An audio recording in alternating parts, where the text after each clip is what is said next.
সবার এই আইসক্রিমটার রিভিউ দেয়া দেখে আমারও ইচ্ছা ছিল একবার টেস্ট করে দেখি কেমন, যদিও সময় সুযোগ হচ্ছিল না, অনেক দেরি হয়ে গেল। তারপরেও আজকে যেহেতু নিয়ে আসলাম, টেস্ট করে দেখি স্যাভয়ের ডিসকন আইসক্রিমটা। খুলে দেখি কি অবস্থা, একদম অনেস্ট রিভিউ দিব আমার কেমন লাগে। অবশ্য এক একজনের টেস্ট বাট এক এক রকম। আহা, পড়ে গেল প্রথমেই। দেখি দেখি, বিসমিল্লাহ।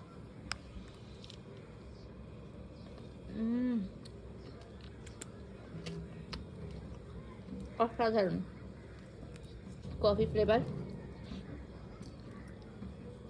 আমার তো খুবই ভালো লাগলো। কফি ফ্লেভার এমনিতেই আমার খুব পছন্দ, কফি ফ্লেভার কেকও আমি খুব পছন্দ করে খাই। বেস্ট। শেষটা তো শুধু চকলেট আর চকলেট।